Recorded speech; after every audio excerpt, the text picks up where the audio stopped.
ক্ষেতের ধান, হাওরের মাছ, উঠানের সবজি, আর কি লাগে। ভারতের মেঘালয়ের সীমান্ত লাগোয়া সবুজ শ্যামল একটি গ্রাম। শূন্যরেখার প্রায় 1 কিলোমিটার দূরের এই গ্রামের নাম চিকাডর। অবস্থান সিলেটের কোম্পানীগঞ্জ উপজেলায়। গ্রামটির অন্তত আধা কিলোমিটার দূরে অনেকটা বিচ্ছিন্ন অবস্থায় রয়েছে পাশাপাশি দুটো বাড়ি।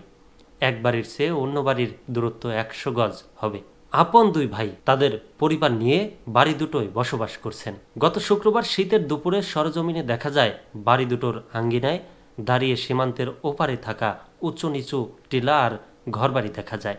বাংলাদেশ অংশে সদ্য কাটা আমন ধানের পরিত্যক্ত জমিতে চড়ে বেড়াচ্ছে গরু ছাগল। বাড়ির এপাশ ওপাশে খাবারের সন্ধানে ঘুরঘুর করছে হাঁস মুরগি আর সাদা বক। কাঁচা পেঁপে আর বড়ই ঝুলছে গাছে। বাতাসে দুলছে শীতকালীন নানা প্রজাতির সবজির গাছ পাতারা। খেতে মাচা ভর্তি সিম আর লাউ ঝুলছে। একটু দূরে সীমান্তের কাছাকাছি প্রায় শুকিয়ে আসা দপ হাওরে জাল দিয়ে মাছ ধরছেন জনাপচেক মানুষ। আশেপাশের অপরূপ দৃশ্য দেখতে দেখতে এক বাড়ির উঠানে পা রাখতেই টিন শেডের ঘরটি থেকে বেরিয়ে এলেন এক ব্যক্তি। হাসি মুখে জিজ্ঞাসা করলেন, কারে চাই? আপনারা কারেন্টের লোক নি? নিজেদের পরিচয় জানলে তিনি বসানোর জন্য ব্যস্তিব্যস্ত হয়ে পড়লেন। তখনই জানালেন তাদের এই দুই বাড়িতে বিদ্যুৎ নেই, সৌরবিদ্যুতে তারা চলেন। কয়েকদিন আগে বিদ্যুৎ বিভাগের লোকেরা এসে দেখে গেছেন।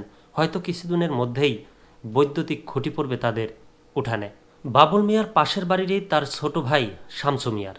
সে বাড়িতে গিয়ে দেখা মেলে শামসুর ত্রিশোর্ধ্ব স্ত্রী মনোয়ার আক্তারের। তার কাছে চিকাডোর গ্রাম থেকে এক নারী দেখা করতে এসেছেন। ওই নারীকে গাছ থেকে সদ্য পেরে আনা কাঁচা সুপারি কেটে দিয়ে আপ্যায়ন করছিলেন তিনি। মনোয়ারা বলেন, তাদের ভিটে জমি ছিল না।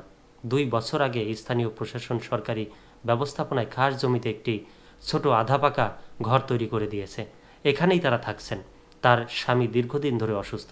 শারীরিক অক্ষমতার কারণে ভারী কাজ করতে পারেন না। কেবল মাঝে মধ্যে তিনি পাশের হাওরে নিজেদের খাবারের জন্য মাছ ধরতে যান।